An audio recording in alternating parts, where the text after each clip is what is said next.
Video off. Oh, I see. No, that's where it says it. Okay. I see the YouTube thing on now. Oh, you do? Okay. Well, that's But just it because says- I started it, maybe. Like, maybe it But didn't it give you says- the option to start it. Well, maybe that's a different one because it says live on YouTube. Webinar is now streaming live on YouTube. Oh, But I to see. oh, that's where it says it. Okay. All right, I have I to see the mute. YouTube thing.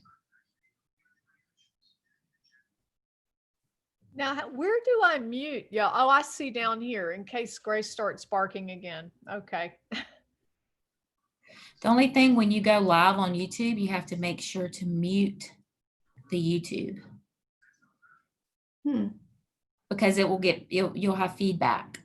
Like it will be like YouTube will be kind of on a different window on your computer and it'll be playing on YouTube, but it's like a delayed. Anyway, it took me a while to figure that out. Oh, I see what you're saying. You hit mute and stop video. Hey, Francis. Hey. So you hit mute and stop video, Ashley? No, well, I just hit mute on once I go live on YouTube, then I hit mute. And then that way. Am I live on YouTube too? Do what now? Am I live on YouTube as well? You are. We're already live on YouTube. We're all live. Okay. So if Grace started barking, I just click the mute down in the bottom and then go up top and do something to the YouTube stuff. No, you don't have to do anything with that. Okay. Yeah, no. I was just letting Krista know as like a host. Okay, so that's for y'all. I just mute on Yeah, my that's end. just the live stream to the Okay. town YouTube channel. Yeah. This is only well, I guess this is the second time I've done one. I listened in on Bill's planning and some of y'all's council meetings, but I've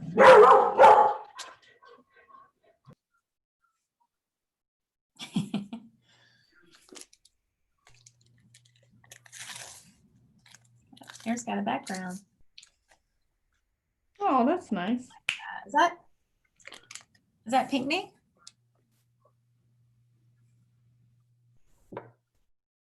Can't tell. Looks like it. Hi Bill. How are you? Hey, Brooke. Hey, Sam, how's it going? You like my background? I love your background. How did you get that? Are you at the park? Yeah, that's right. No, no. I'm not. I actually didn't.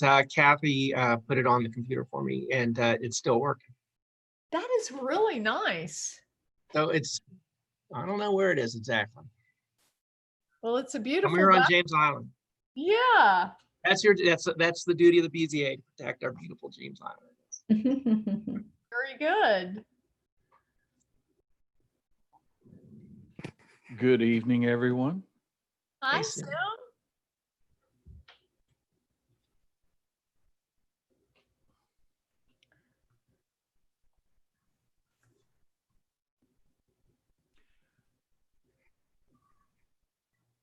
Kristen, Yes. did you get confirmation that I took the online seminar? I didn't. What day was that? On the 8th? It was hold on, I'll tell you.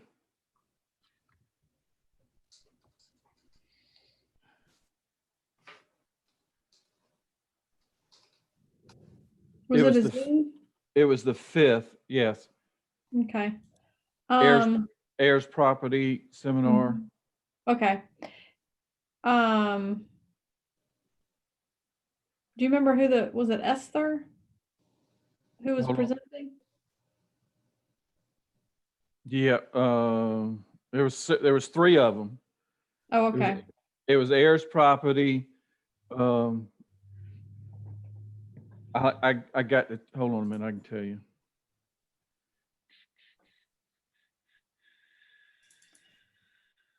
If you'll just send me the or maybe you already did, where you signed up. And then I'll quiz you later just to make sure that you went. Well, I made some screenshots of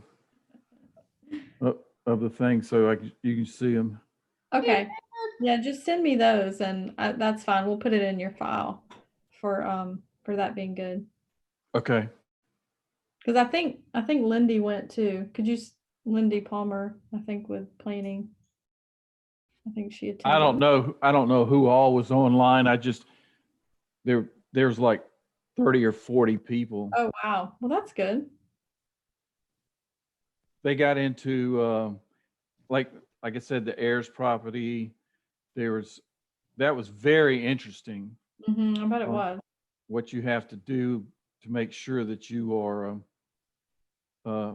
that doesn't lapse, time doesn't lapse and all that. You have 10 years from the date the last person, I think, passes to get all that legalized. Oh, wow. Yeah. There was a thing on forestry services. Mm-hmm.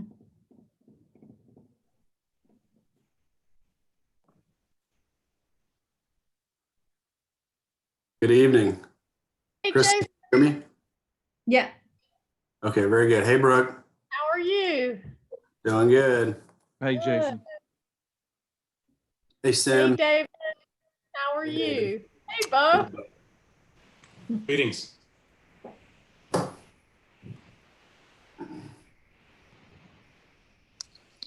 And I see Mayor Woolsey is at a beautiful, you're sitting at a marsh, on the marsh there. How fitting. Almost thinking it's from the boardwalk, but I'll have to ask Kathy. You know our boardwalk on Hills Bluff Road. Hey, Flannery. Hey, Roy. How are y'all? I'm muted. Hello. Good.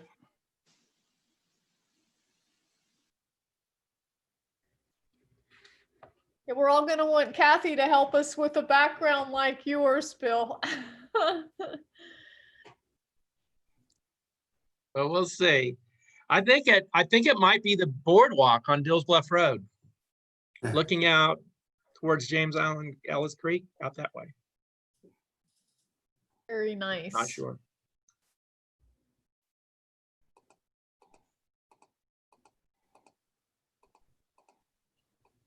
So do we have everyone? We do. Looks like it. All right. I have 7:01, so I'll go ahead and call to order the August 18th, 2020 County of James Island Board of Zoning Appeals, also known as the BZA. Thank you all for joining today. Kristen, since this is, we actually don't have a case, for the record, do I still need to go ahead and read the compliance with the Freedom of Information Act? Yeah, I would. Just for the record? Yeah. Okay. This meeting has been noticed in compliance with the South Carolina Freedom of Information Act 15 days prior to this hearing. Oh. Sorry. Probably not that part. I just meant the first part where where we're in compliance with it. This meeting has been noticed in compliance with the South Carolina Freedom of Information Act. And that's it, correct? Yes. Okay, very good. Looks like we have BZA members Brooke Lyon, Sim Parrish, David Savage, Roy Smith, and myself, Jason Gregory. Thank you all, everyone. And then Town Attorney Bo Wilson, Planning staff Kristen Crane and Flannery Wood, our BZA Secretary Francis Simmons, Town Administrator Ashley Callahan, and our Mayor Bill Woolsey. Thank you all for joining.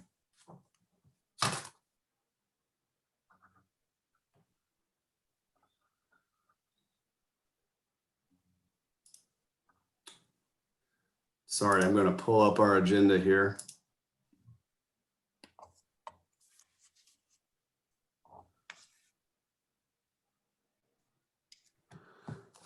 Okay, at last month's meeting, which was the July 21st, 2020 meeting, we reviewed 2 cases. Those were cases BZA V 6-20-025, which was approved, and then also case BZA S-6-20-019, which was disapproved. The meeting minutes were circulated via email to the BZA group. And I have them as 14 pages here in front of me in a PDF format. And so at this time, I would ask the BZA if there are any corrections to the meeting minutes. And if not, I would then ask for a motion to approve the meeting minutes.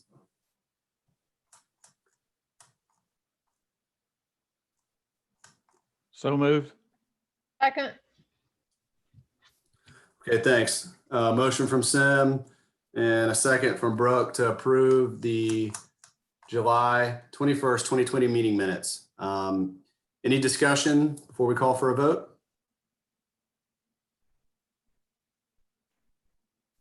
Okay, hearing none. All in favor of approving the minutes, please say aye. Aye. Aye. Any opposed? Okay, here no opposition. I'm So sorry, I was on mute. Aye. thank you, Roy. Yeah. Any opposed? Okay, hearing none, then the meeting minutes are unanimously approved. Thank you all. All right, moving along on the agenda, training exercises discussion. So it's been a while since we've had a training and administrative meeting. So it's a nice break for the BZA. I think perhaps it's been a few years. And so with that, we have parliamentary procedures by Mayor Woolsey and staff. So at this point, I'll let you guys take it away and we'll sit back and listen. Well, Kristen asked me to participate in this, and at least I've got the staff bamboozled into thinking I know something about parliamentary procedure, and I do have a lot of experience with it. You know, in my view, the key role in running a meeting for a group like this is with the chair. And what's important is to make sure that everyone has a chance to speak. And as long as everyone is polite and willing to listen, things can work pretty informally. But if we end up with members that are interrupting each other and trying to talk over each other, then it's really the responsibility of the chair to become more formal and basically require that everyone be recognized before they speak, and make sure that everyone who wants to has a chance to speak once before anyone speaks a second time, and so on. Now, I've always understood that if we follow Robert's Rules of Procedure officially, that we're only supposed to have discussion after a motion has been made and seconded. So in order to spend any time talking about any subject, someone must make a motion that we're going to talk about, and there has to be a second to prove that there's at least one other person who thinks it's worthy of discussion. And you see, if there's no second, then you just don't talk about it. However, there are provisions in Robert's Rules for small groups, which is generally under 12, which includes this body, where that rule is not always followed, and that people can speak informally before a motion is made. And I understood that there was some concern about that among some of the members here, and so that is not unusual. Now, I think some bodies, some groups, have some subject of interest, and it's not clear what they're going to do. And so they'll sort of talk about it a bit before someone comes up with an idea as to what they're going to do in some groups, some small groups. This group is usually not in that situation. That coming before you is a citizen application to do something. So you've got business before you. And so there's no real harm in having a motion first. On the other hand, I understand that your typical procedure involves you all asking questions of staff, the planning director and maybe the applicant. And then once you get past the question part and you're ready for your deliberation, then there's the, should you make a motion or not? In any case, if you all feel comfortable talking about it a bit before the motion is made, I don't think there's any real harm. So any questions about that? All right. I don't know, I got some pet peeves about that things that happen in meetings, and I guess they might be a little bit persnickety, but one of them is that frequently in meetings and discussions, there's a motion and then someone proposes a friendly amendment. And technically there's no such thing as a friendly amendment. Now, we would hope that all amendments are in some sense friendly, all working towards the good. But once a motion has been made and seconded, then there's really the person who made the motion no longer has authority to approve changes. It's no longer their motion. Once a motion is made, so someone's made a motion and it's seconded, then it belongs to the body. And whether the amendment is friendly or not really doesn't matter. Now, I understand that for the most case with y'all, where the motion is to approve an application for a citizen to get a variance or whatever, or to get a special exception, that's really not at issue whether amendment's friendly or not. But when you start talking about amending make an amendment for approval to put conditions on after the amendment's made and the amendment is seconded, then there's, you don't really have to ask the person who made the amendment permission to change it, and whether they like it or not has nothing to do with it. You need to go through the voting process to either approve or reject the amendment or change it. You understand? Any questions about how that works? So it's just like you need to vote. Now, there's also a rule about, and this gets kind of confusing, that you can amend an amendment, but that's as far as it goes. So someone proposed an amendment.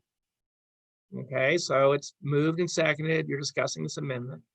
And someone says, well, I want to change that amendment. I want to amend the amendment. That's an order. You can do that. And then you're discussing the amendment to the amendment. So that the amendment will be changed. It'll be a somewhat different amendment. And then someone says, well, I want to amend the amendment to the amendment. Out of order. Can't do that. And really all that means is that when you amend, when you're in the middle of trying to amend an amendment, that has to come to a vote before you come up with something else. And, once and you go ahead, you can vote on that. So, there's an amendment. Someone says, well, I don't like that amendment. I think we should change it a little bit. I want to amend that amendment. And then you discuss that. And, and if that succeeds, if that is successful, if it passes, it comes to a vote, it passes, then, we have an amendment on the floor that's been amended. Well, that can be an amended, you can add an amendment to that now that passed when you've had a vote. And we have this amendment that we're discussing. You can try to amend that again. Or if there's an amendment and there's an amendment to the amendment and it comes to a vote and it fails, then someone can try a different amendment. So it's not like it stops you from changing things. It just, there has to be a vote. So you understand that? And so what that, and it's hard, the chairs to keep track of that. So we amended it. And so someone wants to amend the amendment. Okay, they can do that. And then someone says, well, I want to amend that amendment. Now we got to deal with the amendment to the amendment, vote it up or down. and then we can change it some more, however we want. Okay. A third thing is, frequently in meetings where discussion is sort of dragging on, at least some of the meetings I attend, we'll get, a call for the question, and, and that's appropriate, but it's never necessary to call the question. And so as the chairman, what I try to do as mayor when I'm chairing the town council meetings is if I feel like there's no further discussion or it sort of slows down a bit, I say, if there's no further discussion, we'll bring this to a vote. And if no one objects, we go to a vote. There's no call to question. There's no discussion, call the question. I just ask. Now, if someone says, no, I want to discuss some more, then, that you recognize them and they, we keep on discussing it. And so what call the question is about is some people want to discuss it and the rest are ready to stop. That's the only time you need to call a question. And as chair, if someone calls a question, either because they really want to stop discussion or they just don't know and they're just ready to vote, I always say before I go any further, I always, they call the question. I say, if there's no objection, if there's no further discussion, I just bring it to the vote and ignore that the question was called. I just bring it to a vote. But if someone objects, then I say, oh, well, there's a motion to call the question. Is there a second? And then if there's a second to call the question, so two people want to end debate, they want to stop and get to a vote, get this done with, then there's no discussion of calling the question. After the call the question is moved and seconded, then it comes to a vote. And it requires, according to Robert's Rules of Order, call the question requires a 2/3 vote. Well, with 5 people, that is 4, right? 3 is 60%. 3 is just the majority, right? So it's 4. And so 4, so basically it's like one person wants to keep on at it and debate it, and 4 are ready to go forward. Then you go to this call the question procedure. You can do, you've got to go through the call the question procedure if 2 people want to do it. But then if it passes with 2/3 votes, with 4 votes with the size of this group, then immediately after the question is called, then you vote on the motion, whatever the motion was, right? There's no more discussion, that's done. That's what call the question means, you vote on it. So when you call the question, that's 1 vote, then you actually got to vote on whatever is before you.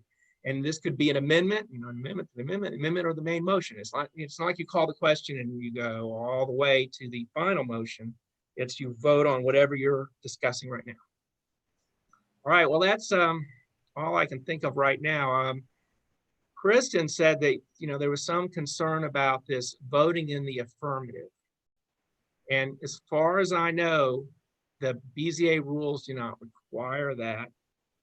And it's certainly not something that is a normal requirement. So what that means is some years ago, we began to try to get the BZA to always have the motion before them to approve the applicant's, the citizen's application. And so a yes vote means the citizen succeeded in getting something of what they wanted, perhaps amended with conditions, and a no vote meant they don't get it. And so from the citizen's point of view, the BZA voted yes, my application succeeded. The BZA voted no, my application failed. And technically there's no reason why you couldn't make a motion to deny their application. And then if you vote yes to deny the application is denied. And if you vote no to deny the application, then that's actually a little bit puzzling, right? You vote no to deny the application. What have you done? Well, you didn't deny the application. Does that mean you accepted it? If on the other hand, the motion is to accept the application and you say, yes, it's accepted. If you say no, it's not. It's clear. I think we had some situations some years ago where what happened was a motion to deny the application failed. And so what the heck did that mean? Anyway, so it's just like, we think that would be a better, that's what we think is a better approach. I would encourage you, I still think it is, I would encourage you to do that. I realize it means that somebody has to, vote to approve the application, at least for discussion. Someone has to second it. So that in the end, maybe every one of you votes against it. But, that is the implication of doing it that way. And there may be some way to get around that. I was talking to the planning director, but that's what we'd ask you to try to do. If rather than get to the, let's have a motion to deny. And then, just making a motion to approve, even if you don't think it's, and frequently what will happen for motions in other bodies, particularly for seconds. So it'd be someone say, well, I second it for discussion. Say that. I move to approve it for discussion. And so that, it doesn't mean that your name is placed on there as supporting this application. That may be something you're pretty skeptical of. I think So it's what do y'all think? Any, it's a lot clearer when we do that. I seem to recall we may have actually had some cases in the past where we did make a motion to disapprove it, perhaps, and I don't think it ended up being confusing because it didn't get approved, or it didn't not get approved. If you see where it's going with the confusion. But like the one we had last month, we voted to approve it,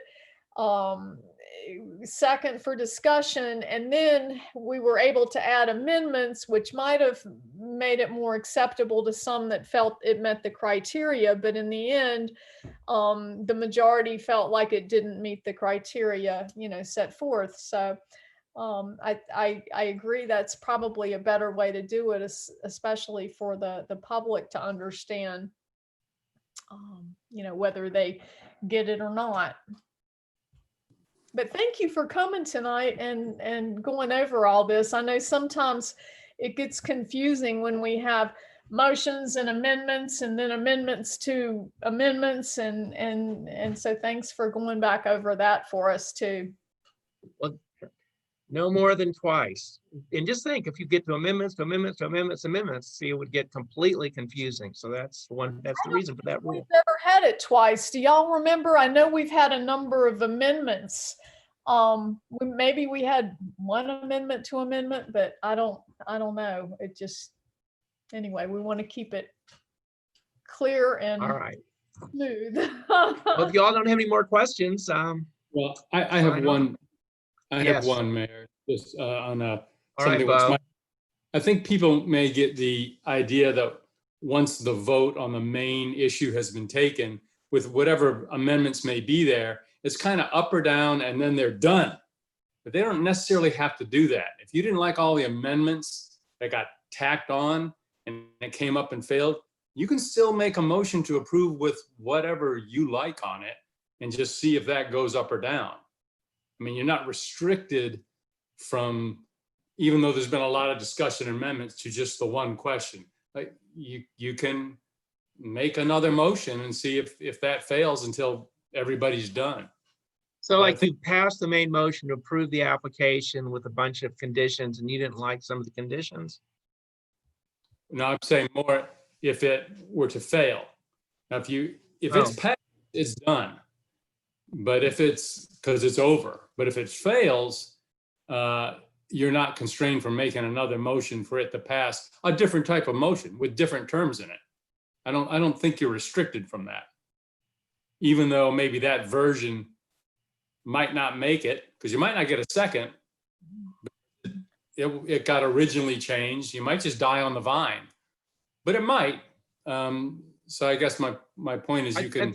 I think that seems like a reasonable approach. And one thing I would like to suggest to all of you, and especially to whoever serves as chair and, the current chair for now anyway, right, Justin, but it would thank you for your service, but is without objection always seems to me to be the great lubricant for if the body wants to do something and the rules seem to be getting in the way, and someone says, I want to do this, and then the chair can say, well, without objection, we'll go forward. Right. And Of course, if someone objects, then, it might be questionable. So Bo, I think I understood what you said. It sounded to me like that relates to a motion to reconsider though. So Well, you rejected the thing, it's not really reconsidering, it's considering something new. I think you're right. it is starting something new, because whatever was, but I don't think this body tends to look at it as, once we reach a final question and we vote on it, that's the end of the matter if it fails. And I guess what I'm saying is, once it fails, somebody can make a motion to pass something else. But I could be wrong. I just could be misreading the group's psyche on it. But I'm just saying, if somebody, their amendments passed, and for whatever reason, the main motion failed, so you were back to square zero with the motion not passing, you can always make a new motion on different grounds for it to pass. You might, if you get a second, you never know. Your motion and your motion might pass where the other one failed because there were amendments tacked onto it that two people didn't like, but they got, by the Right, time and then and that could It's be hard a to- situation where I guess that there's actually a motion and a second. yeah, I mean, you got to get that Then second. at least two people are supportive of going forward and Right. discussing this alternative. So I understand what you're saying. So there was a motion, there was some to approve the application with some conditions, and then that fails, and then someone makes a motion to approve the application with different conditions, right? And so Yeah. that's a different issue. And if it's seconded, it would go to discussion, and it would need to be discussed and then voted on. And if the majority was tired of discussing it and wanted to be finished with it, then they would need to call the question, right? Right, yeah. Any other points or discussions? All right, well, thank you so much. Yes, okay, thank you. No, that was great. Thank you. Thank you, Mayor Woolsey. You're welcome. Thank you for all your help and all you do for our town. Bo, what you've suggested, I don't know that we have ever done. I think anytime we've had a vote, it's been case closed, right? Yeah, that's why I'm bringing it up, Okay. because I just get that feeling that it just, and it may be that, the majority has had to pass every amendment, but it may fail in the end because for some, things change as people appreciate new things. And if the motion fails and you think there's a shot at a different motion, let's just call it, might be very similar, but without some amendments that some people got turned off by, you can always make a motion. And it's a brand new motion. It's the same topic, but it's a brand new motion on terms you like, and it can, make it to vote. You never know. The second motion might carry. Okay. I think for me, the reason it's never come up in the past, if it doesn't meet the criteria, I couldn't vote to approve an additional motion, probably with different contingencies or amendments, because unless it was something like one of the bars or restaurants that back up to residential where we put some pretty strict hours and noise requirements and that kind of thing to maybe to where it could meet the criteria. But a lot of times I would say, the majority of the cases are pretty cut and dried as far as, whether they meet the criteria that we're supposed to look at least, and there's usually one sticking point if it's one that's not approved. Certainly there are some that can be tailored to be approved to make the residents that live behind it, safe and okay, and their quality of lives isn't ruined. But I kind of think probably that's why we haven't done that. I don't know. I can't speak for anyone else but me.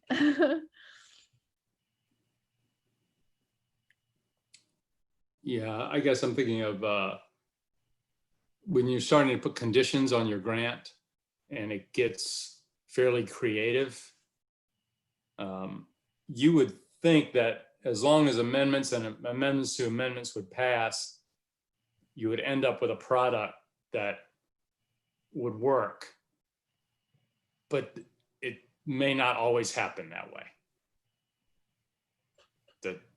Because as it amendments goes back, gets amended, goes back, gets amended, it can just get attenuated. I don't think it'll happen much. I may have seen it once or twice in all these years, but it's probably not even worth bringing up. Well, at least we have that option if we need it, huh? Yeah, you can always, just don't feel like you're constrained and just have to give up, because something that was thrown on the last time, which you voted against, because you feel very strongly that everyone should have a rooster. I don't know, instead of just chickens. And somebody says, you can have a rooster, no rooster. But then you end up voting no, but you're still okay with chickens. So you go back and I don't know, it can happen. That's a good example. Yeah, I know. That wasn't the case, but I was just made me think. Yeah, something like that. And if a motion to pass something fails, you're right that, so when the motion to decline doesn't carry, it's probably safer for somebody to make a motion to accept, just to clean it up. But as the mayor says, what is the effect when the motion to decline fails? Does it mean exactly what the applicant asked for is granted? I don't think you mean that. I think somebody ought to make a motion to pass what you want passed, rather than pass it in the negative by saying the motion to deny it failed. It's just cleaner. But it's probably may not be technically correct. I'll defer to the mayor. He knows Robert's rules better. No, I than think, no, I don't think it's necessary. I just think that I think what Bo said is why we encourage you all to do it that way is because it's cleaner. It seems like more straightforward if there's a motion to adopt, and then if it's adopted, it's adopted. If it fails, it fails, rather than a motion to deny. That's just seems, and I don't think it's inappropriate to have a motion to deny. So for town council, and I think for most bodies, we're just in a different situation where if there's something that comes before the body and no one likes it, then there's no motion to pass it and it fails. If one person likes it and there's a motion to pass it, and it's not going to get on the agenda unless at least one person likes it. So one person likes it and there's no second, it fails, right? Right. Y'all can't just do it that way. No one likes the application. It doesn't fail. I was talking with the planning director, and our theory is if no one likes it and you don't say anything, it passes. It's like you refuse to deal with it, and eventually, I think it eventually passes. I think that's right, Bo. Is that correct? But for applications, in order to give due process, no matter how odious it is, you got to give them a second in order to discuss, to properly evaluate the applicant. You can't deny an applicant simply because there was no second to pass whatever the applicant wanted. I would not be comfortable with that. Right. So, so most bodies, it's like issue doesn't come up there, the same way. And so here we have the situation where you've got to act one way or the other. And it is not contrary to Robert's rules, or I believe y'all's rules of procedure for y'all to make a motion to deny that and second it and then deny it. That's legal. It's just that I think, we believe it's cleaner.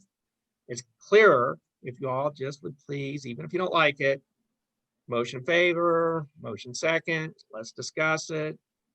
And then if you don't like it, vote it down.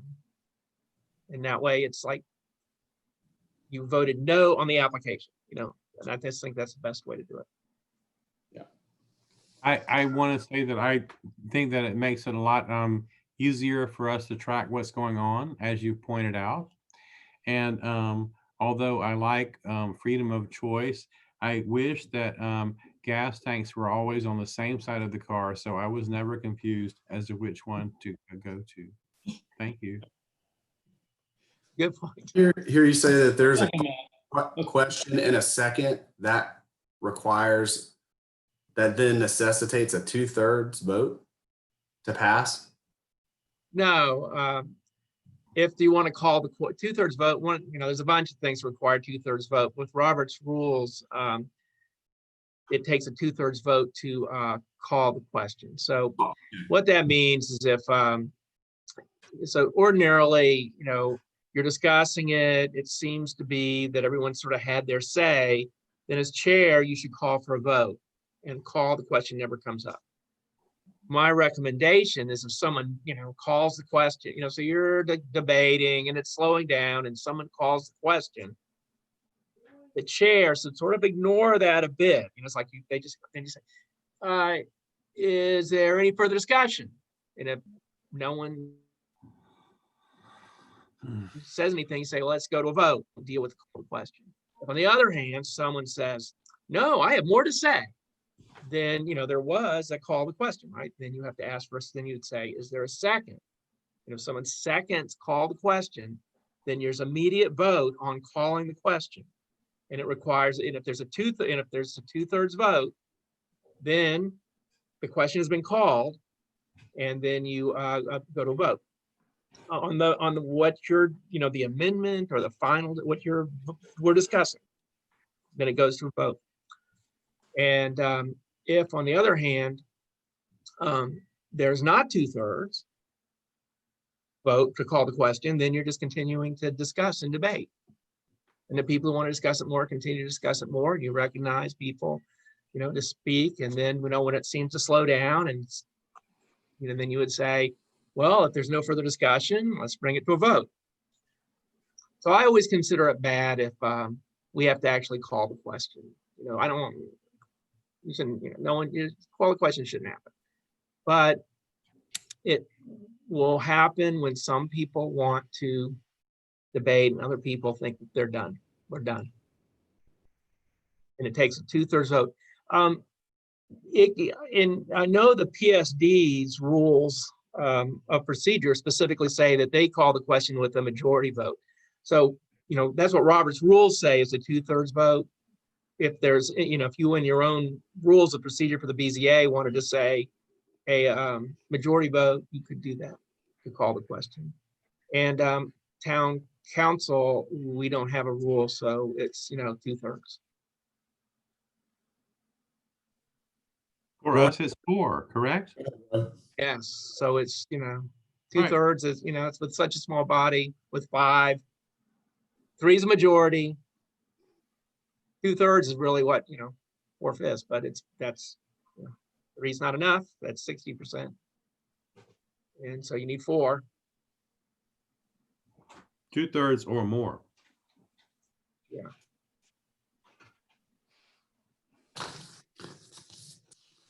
Kristen, I do have Y'all, I think rather than watch the rest of your training, I need to get ready for class. The first day of school at the Citadel is tomorrow morning, and we are actually having class. And so half my students will be in class with masks on, and the other half will be in their barracks watching on Zoom. That's the plan. So I got to get ready. All right. Thank you, Mayor. Thank you very much. Good night. Thank you. Kristen, I have a Robert's Rules book. I think you let me borrow. Oh, So- really? So I'm going to return it. If anybody else wants to borrow it, I'm not probably going to do a lot of reading about it, but it's free to anybody else who wants to borrow it. Shall we move on to the next item then? Just a review of the comprehensive plan. Yes, and I thought it would be helpful. Maybe I'll just share my screen. Go for it.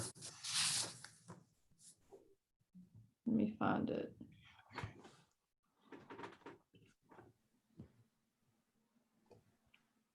Becky, what the hell's the problem?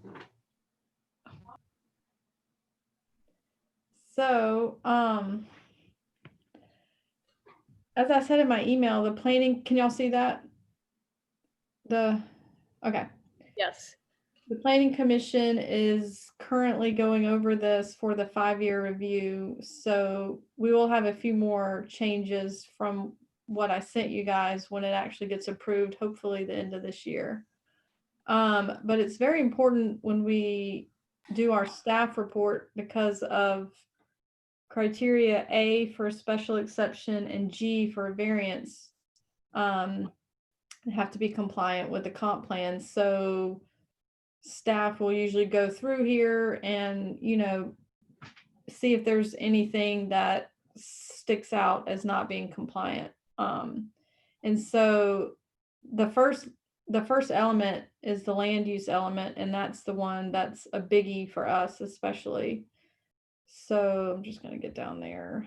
I don't want to talk about it at length because I feel like I've been talking about it since the Planning Commission's been doing this. But so these are the town's ultimate goals and strategies and what we want out of land use policies. So and what we do mention in here is our Rethink Folly plan and, our density, what we want community commercial zones to look like, everything pretty much. So when we started out with this plan, right when the town opened this time, it was pretty basic. And so this version is going to have a lot of updates because 2015 was when it was approved and a lot has changed since then. So we are encouraging the public to go online and look at this and send in comments. But, what was a major, one of the major goals was preserving the suburban character of the area. So that's kind of a hard one to get around when we're proposing a commercial sort of development that's allowed with a special exception. So, so it's kind of tricky sometimes, but I wanted you all to have it, and I'll send you the final version if you're not keeping up with it. I'm sure you are, but when that one gets approved. So anyways, do you have any questions about it? I don't want to beat it to death. Yes, I do. Okay. Kristen, I'm obviously new and I've only attended one BZA meeting. Mm-hmm. And in trying to prep for it, I was trying to see what the priority was in terms of, I know that there's a comprehensive plan and I know that there is a Rethink Folly Road. Mm-hmm. And in my discussions in the one matter that I did here, I mean, I kind of focused on the Rethink Folly Road because I thought that it gave me a little more guidance as to what the town's intent was. Can you sort of walk me through, the priority of the documents here that we rely upon? That's sort of my first question. Mm-hmm. And my second question is, I've looked at the comprehensive plan, Mm-hmm. and I've really tried to figure out what the town's doing, but I don't see it. For instance, I don't know if the town has sort of thought out, well, in this location, we want some like businesses, perhaps medical facilities. In this area right here, we're looking for these types of businesses. Is there something like that? And if there is, where do I go to read that and to study up on it? Because in the first hearing, having to just rely on the comprehensive plan, it was sort of, you take what you like in the plan if you wanted to approve the application or the special exception, or you look for something else if you wanted to deny it. Is there something out there? And if so, direct me to it and tell me what I'm best suited to rely upon in making determinations. Mm-hmm. So I'll answer your second question first, because that one's on the top of my head. We do not have a document like that that would point out what the town's desires are as far as uses in certain areas. We would rely on the overlay zoning district for Folly Road, at least. We don't have one for Harborview or Camp and Dills Bluff right here, which is always one of those things that maybe we need to work on. But to decide the intensity of uses, really. And that was with, the cooperation with the city and the county and Folly Beach to do the overlay. But really, that's just intensity of uses. There were some uses in there that were prohibited, some that require special exceptions specifically, and we've altered those a little bit. But there is nothing that, we want to have a medical district or, a shopping district or something like that. We've never actually discussed that I know of. I was looking for this traffic. Now, like I said before, our comprehensive plan right now, the one that's adopted and approved, the one that you would have looked last month to get information for, is so basic.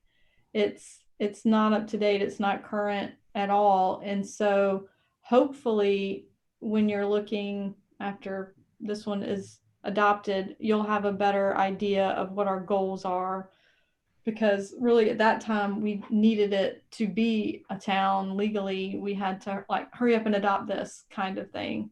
And then we went through months of changing it what we could, but it wasn't very comprehensive for a comprehensive plan, I don't think.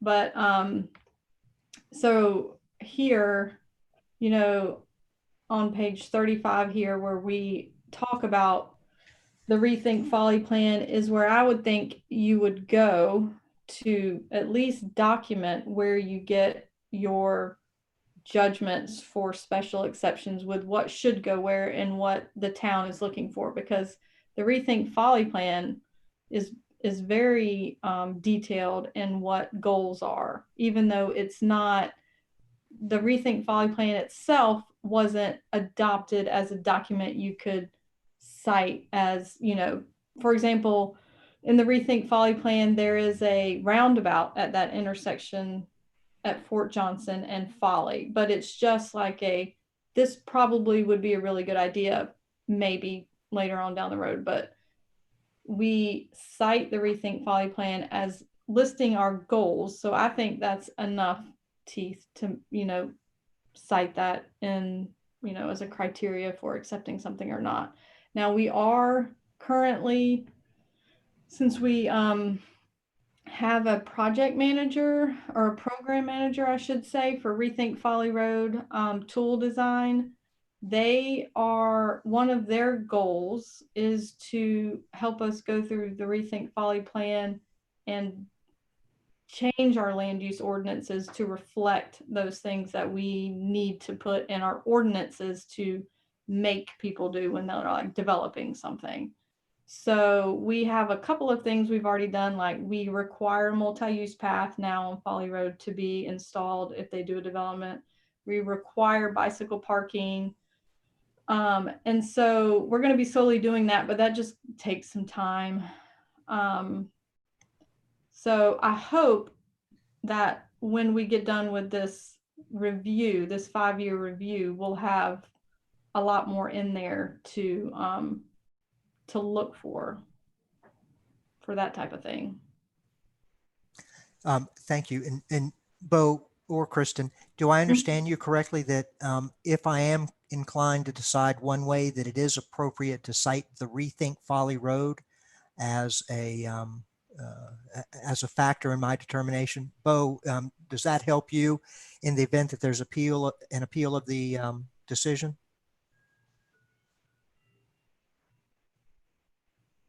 Yeah, that would help me. Okay. Wouldn't hurt. Let's put it that way. Wouldn't hurt me. Okay. Severe position.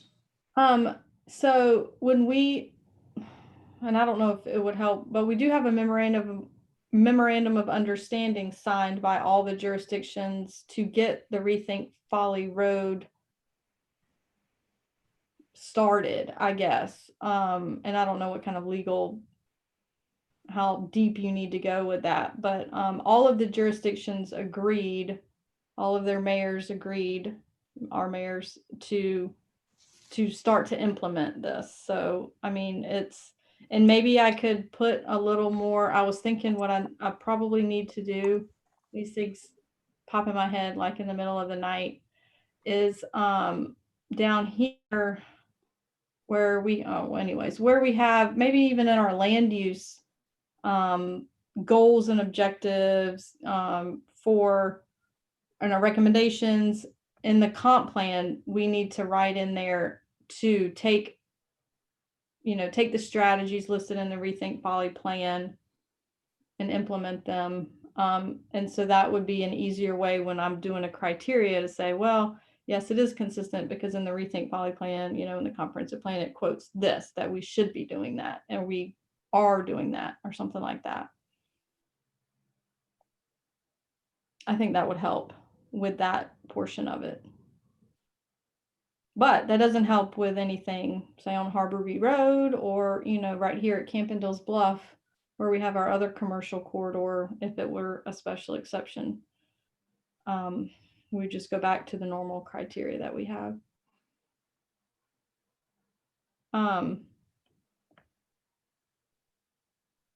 So really, I mean, I don't really have much more to say with the Rethink Folly plan either.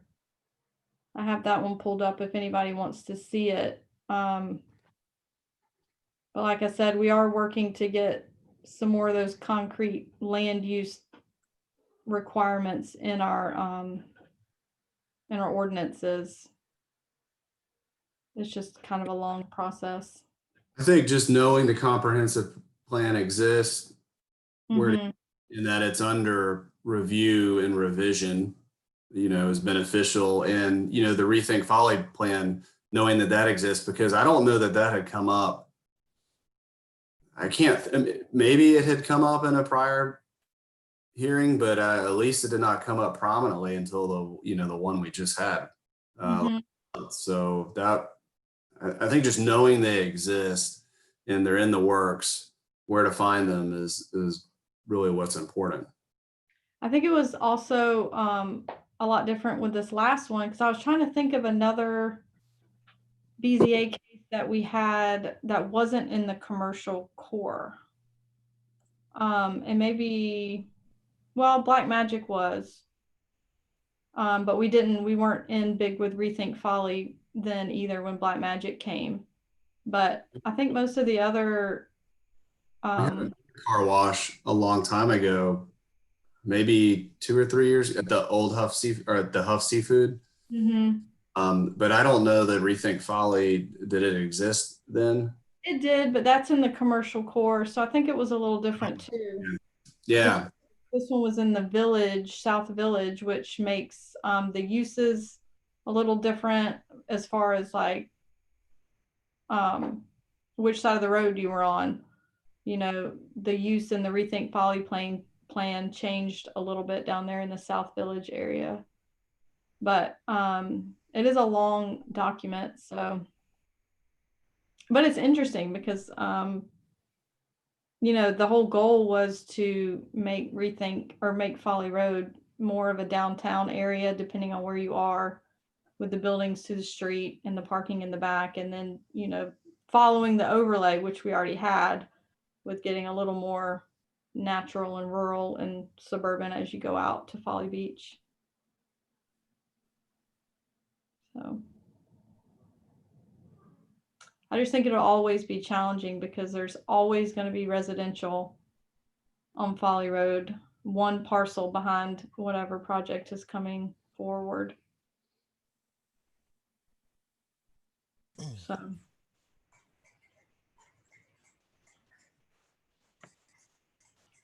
Yeah. Any other questions on comprehensive plan or Rethink Folly? Kristen, do you know when is the revision supposed to be approved on the 5-year review? Our goal was November of this year for it to get second reading at council, but it's not a hard, fast rule that it has to be exactly on the year for 5 years. So our next council meeting in September, we're hoping to get, planning commission meeting in September. We're hoping to get this draft that you see here with some more edits that we still have. We have a lot of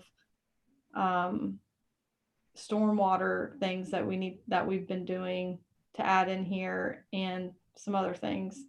And so hopefully in September, we'll get planning commission a more final draft, and maybe if they don't have any issues, if we don't have to do it again, October, November council, that was the goal, but December, I'll say December. Kristen, Yeah. have you heard, sorry, I put you on the spot here if you don't know.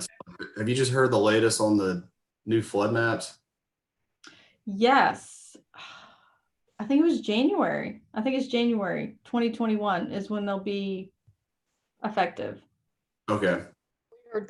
We heard that too. We read something about that as well. Yeah, that's the last thing I heard. And that seemed pretty final. So that will be interesting too. Hopefully our rates will go down. Not mine. Mine's going up. January 29th. Oh, January 29th. There you go. Mine's going down, so I'm very excited. I think everybody's is except mine. Is that January 29th state adoption or that's county? I guess the overall, does that make it official as in the town of James Island adopts it January 29th and the county and the community adopts it January 29th? Is that what it sounds like? So the county is our floodplain manager right now. So whatever they do, if that's the county date, then the town will do it on that day. But I'm not sure about county versus state. I don't know. Yeah, just curious. We've been hearing, end of the year since. Yeah, 2 years ago. Yeah, 2017, something like that. Mm-hmm. Oh, well, that's good. That's good to hear. Mm-hmm. Okay, great. Any other questions then on Rethink Folly or comprehensive plan? Kristen's still sharing her screen. Oh, sorry. Let me, I did have a question, and it's petty, but there was a section in here about listing the healthcare facilities on James Island. Why would you, this is my thing that I'm taking away from this because I read it this evening. Why do you have veterinary services listed in with people health care?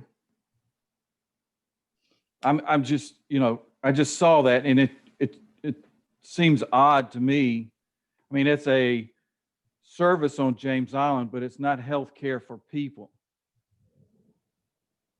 that was something we discussed in planning commission that we thought should be added there. It was just like a majority kind of thought that was a good spot instead of starting a new whole. It wasn't in there before, about all of our veterinary places. And to some people, their pets are their children. So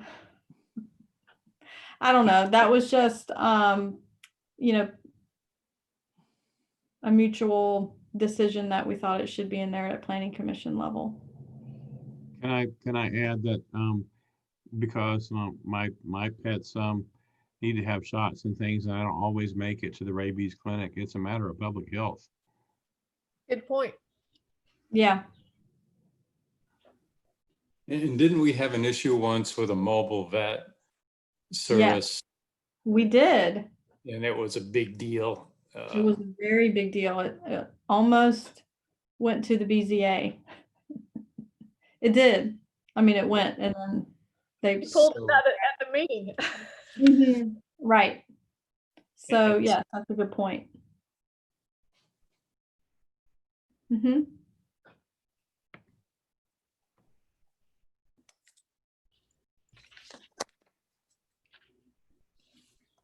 Is this something that comes to us from a committee that needs to be voted on? You mean the The plan con- itself? Yeah, Yeah. that- Well, if you have any comments as a resident, you feel free to send them to me and we can, or if you want to, the next planning commission meeting will be the second Thursday in September. So that's where we'll go over any edits, what we think should be in there, planning commission. And then the planning commission is going to vote to send it to council on their recommendation. I mean, Right now? do we have to recommend? Oh, Okay, we don't have to do anything with this, saying that no, we approve it, or it's been presented and we go along with it or whatever. no, it was just for informational purposes. So, Okay. you know, where to go to look to see if you think it meets those criteria that are listed in the requirements. I'm good. Okay.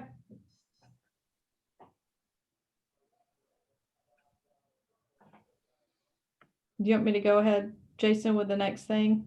Okay. Please. So, because I'm sorry, I'm going to screen share one more time.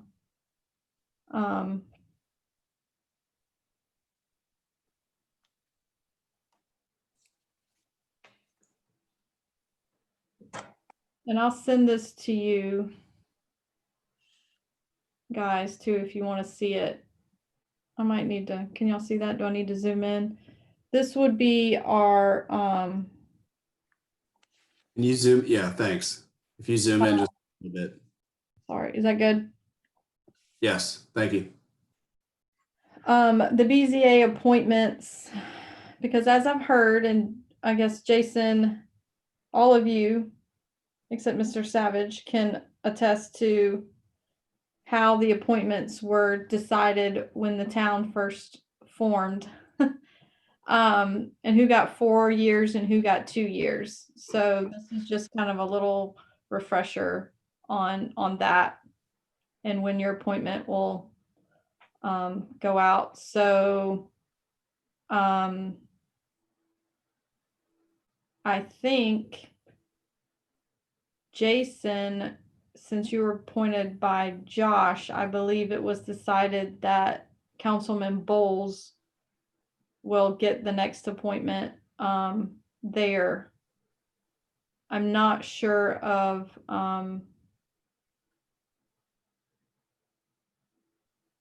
Sims, what will happen in 2022, but that's not my decision. So I guess we can wait and see when that comes up.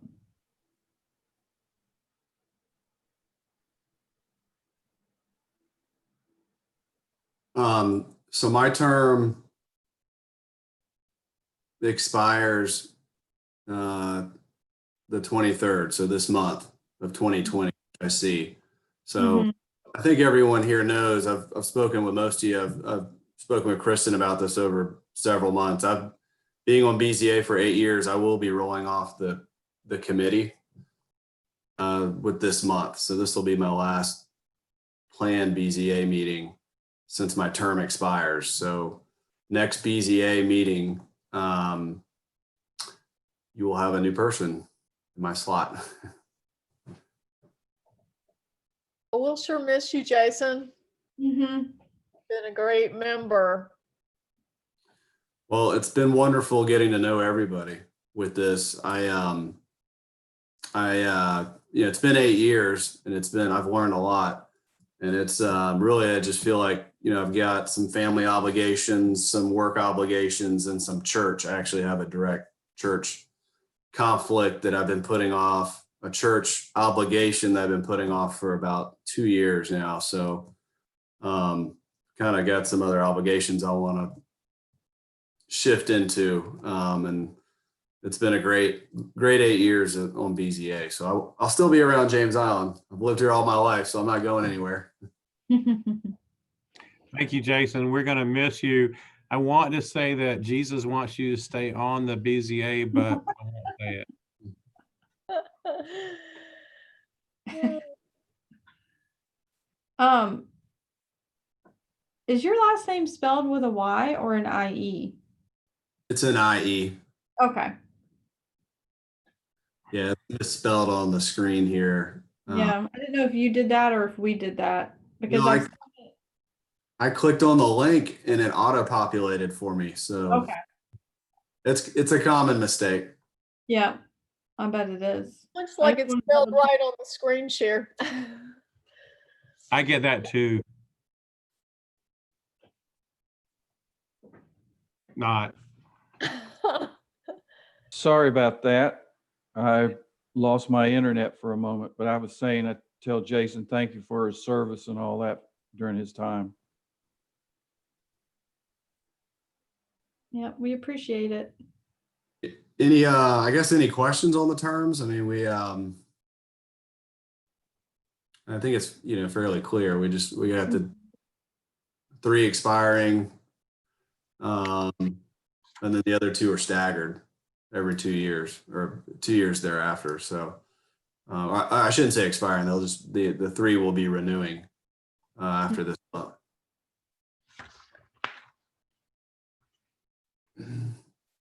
Do we need to elect new chair and vice chair?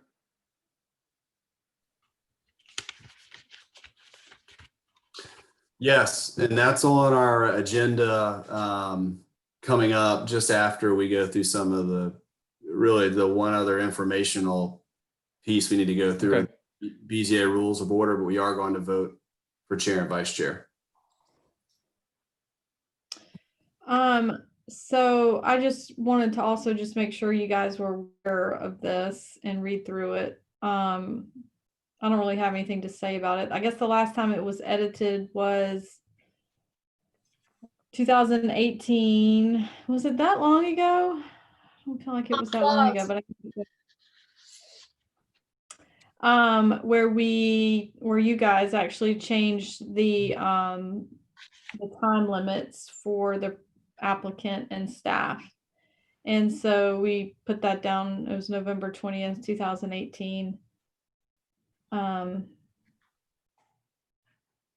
So this is there for your perusal whenever you like. Kristen, what are you telling us? What am I telling you? Yes.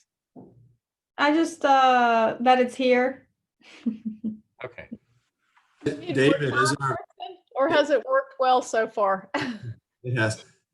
David, as our newest member, have you received this? Just making sure you have received it and have.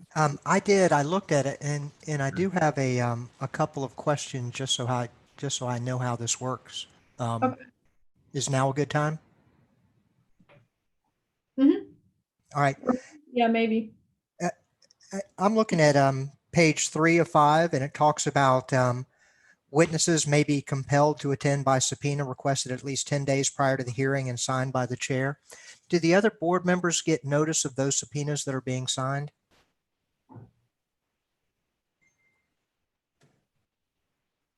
I don't think we've actually done a subpoena ever. Never happened.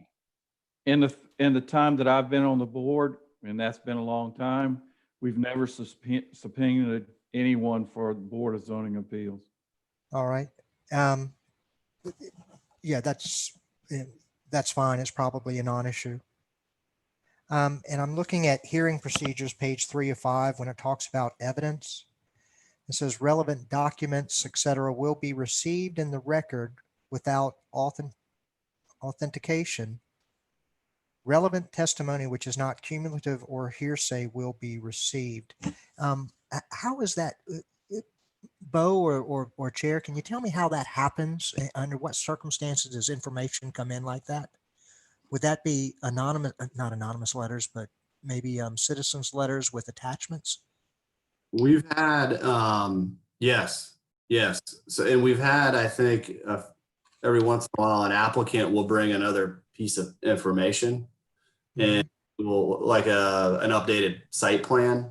And so we will receive it, pass it around to the members, acknowledge it for the record, and state what it is. So it's usually a piece of written information that wasn't provided to us in advance that has been given to us typically by an applicant. All right. And my final question is, let's say, what is the procedure? Let's say somebody sends me something 10 minutes before a meeting. And they send it to me by email, and I see that none of the other board members are copied on it. How do I handle a hot potato like that?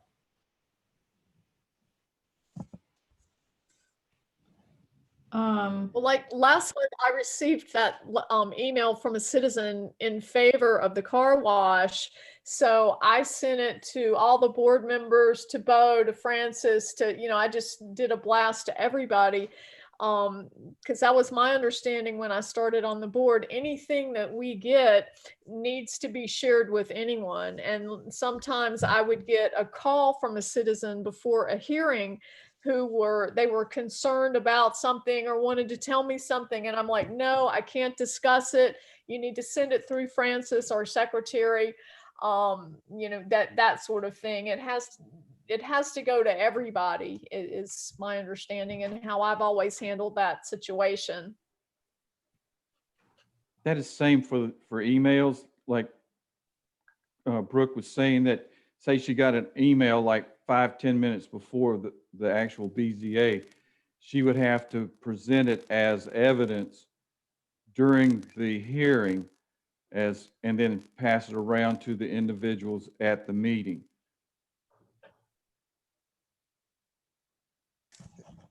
Those are all the questions I had. Yeah, it works best when everything is routed through Kristen, obviously, but sometimes folks, like go straight to Brooke or may go to a member. And I guess the best we can is just disseminate it to everyone as quickly as possible.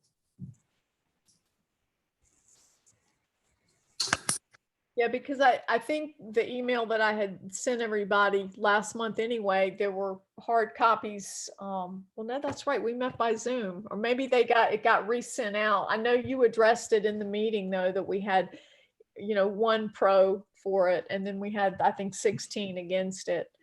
But at any rate, I just always have been real, nervous about getting stuff sent to me individually and try to immediately disperse it. Yeah, one thing the public, I think, does not know is how many letters we receive. Right, Kristen? So if someone submits you a letter, they don't know if, there's 30 others like it or 30 others in opposition, which is why we always try our best to state for the record how many letters in opposition or for we have received. Mm-hmm. May I make a comment? Please. Okay, oftentimes the member of the public doesn't know that the secretary should receive a copy of an email, for example. So it's important that the secretary receives that copy because it's a part of the permanent record. Absolutely. Good point. Thank you, Francis. Keep us straight, Francis. Yeah. Email Francis and then email everybody else. Yeah, if I were in a position where I had received something well in advance of the meeting, I would simply direct it to Kristen and Francis, and then I would allow you two to distribute it. Yeah. If it were the hot potato that came in a half hour, that's a different situation. I guess there's no perfect way to deal with that, other than to get everybody on one email at that time.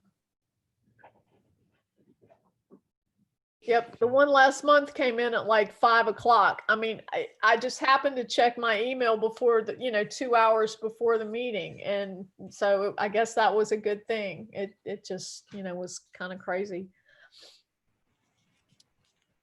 But you all got it. It worked. Well, any questions on the rules of order? Kristen, I suppose then if the BZA were to insert an informal discussion before making a motion, I guess based on my interpretation of the mayor's comments, sounds like that would be okay and not have to be a formal rules change. That's really something I guess we leave up to this committee to do. That sound reasonable? to me, but Bo looks like he's about to say something. So But it's on it's on a completely separate topic that's been bugging me for the last 10 minutes. But I want to ask Kristen about it. But did you want to answer Jason's question? yeah, I mean, the mayor and I were talking about before was it seems like it's legal and appropriate to discuss it in a group that's under 12 members before the motion is made by Robert's rules. So I don't think we need to add it unless unless you just want to, we can, but I don't think it's necessary. What I've been racking my brain about, Kristen, was something I raised a long time ago. It had to do with a timing issue. And I got all rehearings and appellate rules. Did we make, and I'm looking at the rule, but I can't really remember what it was. Did we ever make a change to accommodate whatever conflict I was seeing was a potential? Do you remember me talking about that? Yes, I do. I went through my emails to you. I could not find it. I think it was a reconsideration of a denied case. Was it that, the timing? Yeah, it was something along those lines. I thought It was. Our ordinances revisit conflicted. that. Yes, I'm glad you said that. But I'll I'm not prepared to present the group at this time, obviously. I presented it, I talked to Ashley about it, and it just kind of died on the vine. Right. But I remember thinking, there is a potential timing problem here. Right, there We was. haven't had, but it exists. And I will, and I actually looked for it before this meeting, but I couldn't locate it. I must have it headed wrong, or maybe I was talking to Kristen, not you, about changing the rules. But I thought I was talking to you or including you in the discussion. So yeah, maybe I'll look for it, or if you could look for it, or because it might have been tagged on to something else, and I'll look at it again and maybe send it out to the group and operation on amendment, because it was complicated. I do remember that. Look at I wonder if it was section 4 right here on the top of page 3. Bo, was it that a motion to reconsider would actually, that process could take us, I'd say 2 or 3 months, whereas the time period to file an appeal in circuit court is significantly less than that? Yeah, it was along those lines.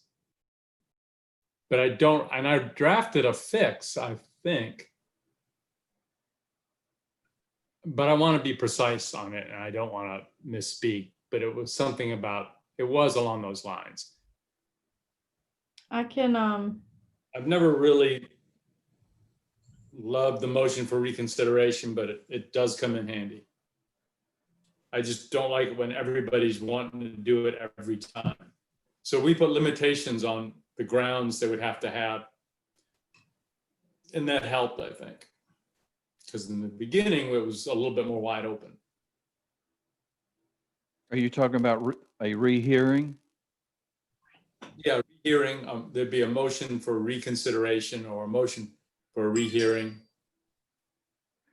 Section 10, page Yeah, 4, bottom of that page.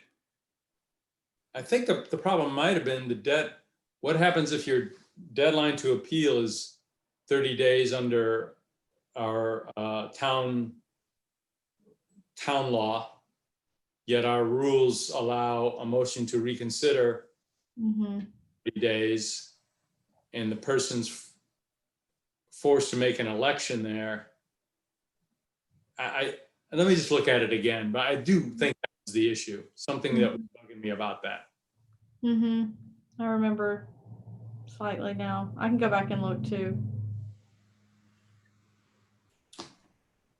All right, we'll do that. Okay.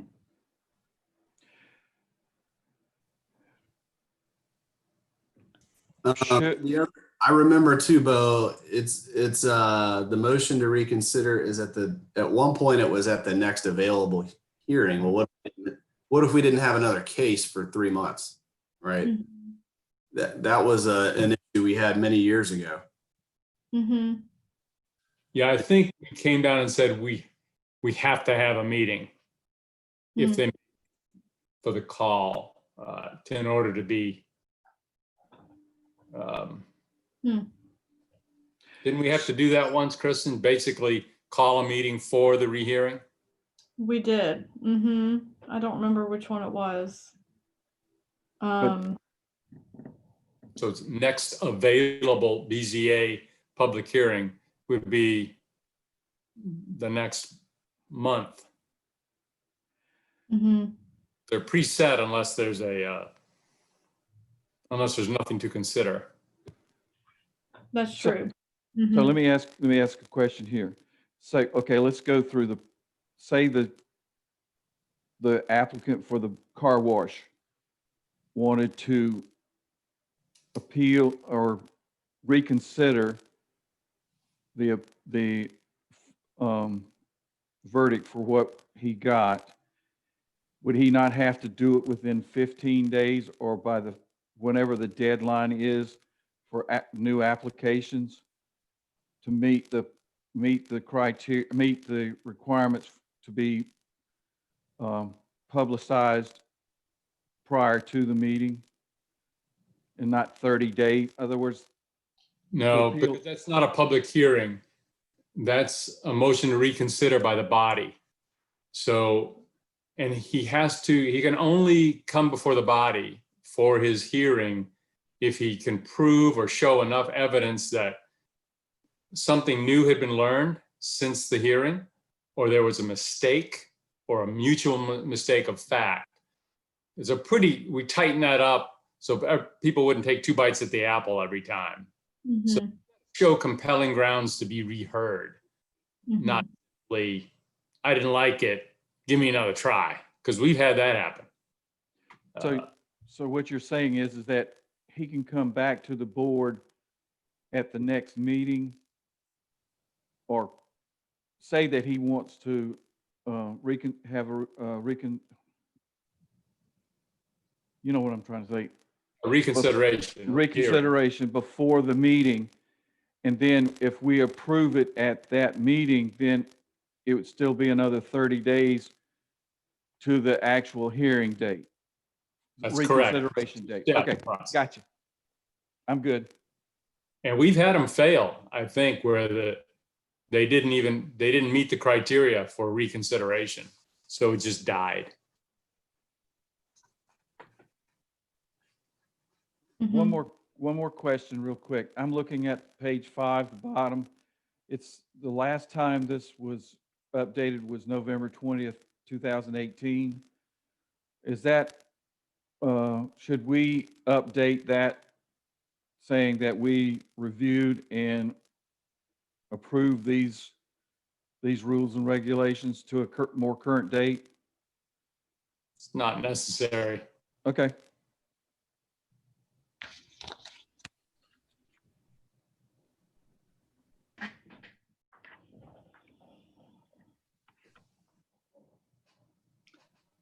You may get off of here so y'all can go to the next thing.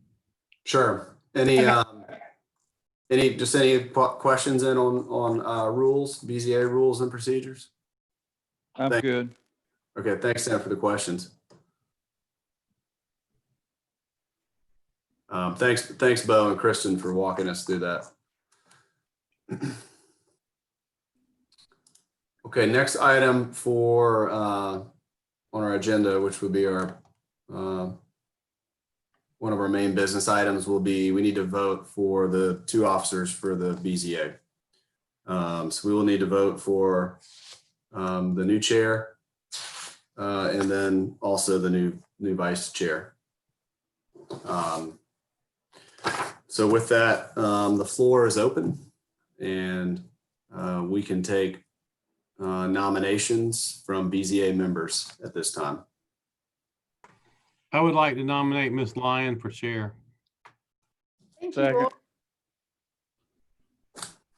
Thank you, Roy. Sim, was that a second from you? Yes. Okay, thank you.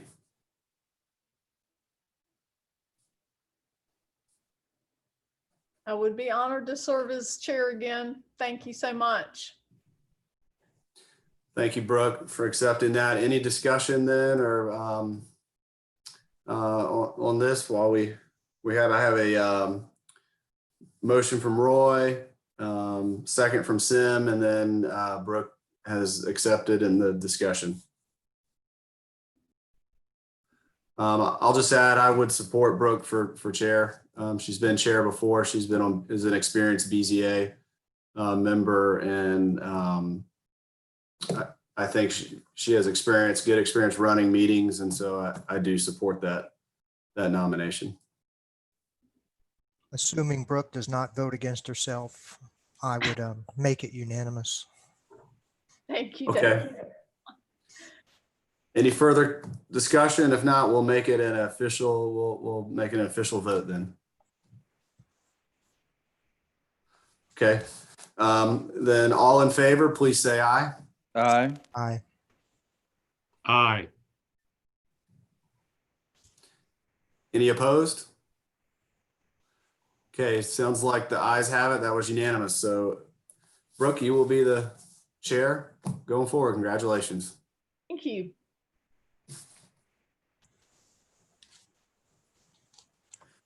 Okay, the floor is now open for vice chair. I would like to nominate Mr. Savage for vice chair if he will accept the position. I'll second. Excellent. David, do we have an acceptance for the vice chair position from you? Yeah, I may need a little coaching, but I'm willing to do it.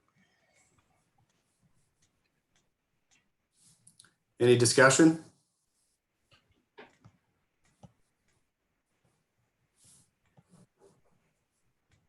Okay, so I have a motion to nominate David Savage for vice chair. That motion came from Roy, and we have a second from Brooke. Was that correct? Correct. Okay, very good. We'll do the same. All in favor, please signal yes by saying aye. Aye.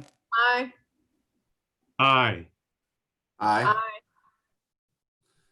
Any opposed? Okay, the ayes have it. Then David, you will be vice chair. Thank you so much.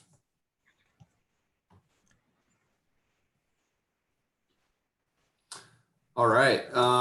Kristen, how about next meeting? Will there be one September 15th? There will be. I think there's two, right, Flannery? She's been in the trenches. So I believe there's a setback reduction, and is the other one a mobile home? My Yeah, brain. mobile home. Mm-hmm. So we'll have two cases in September. I have a question for Bo, under additional business. I don't have my book with me. The fellow with the garage, the case that we heard back in November, that we had the sort of informal meeting right before COVID shut everything down. Do we have any updates on that? Is it going to appeal? Or Yeah. is it just languishing in COVID land? No, it's been disposed of. Oh, okay. How so?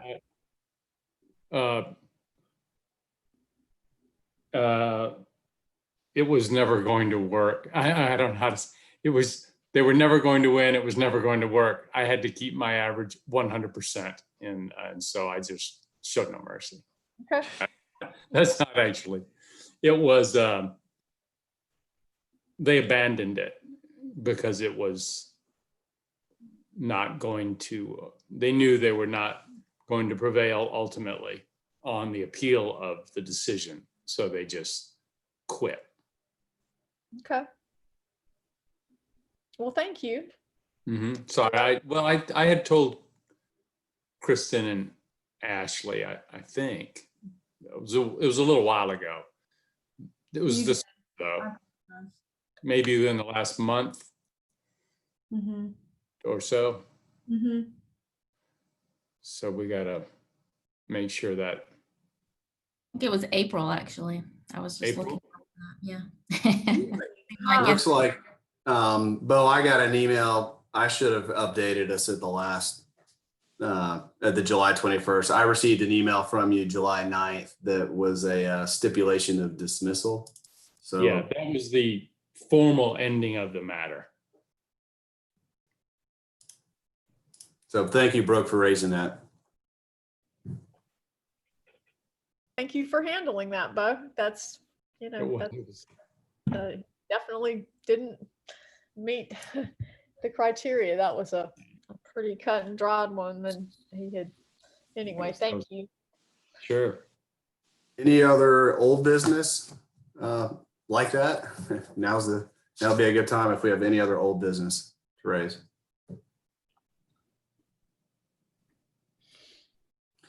Okay, hearing none, then Jason, I can just speak for all the board. We've really enjoyed serving with you, and like Roy said, wish you would change your mind. I know I tried to talk you out of it, but we understand. We all wish you very, very well and a lot of success. thank you. Amen. I'll see everyone around James Island, that is for sure. We're gonna miss you, Jason. We really are. Thanks, Roy. With that, let's go ahead and adjourn. And when COVID is over, I'll come say hello, Kristen, and give you your book back. Okay. We're adjourned. Thank you, everyone. Thanks.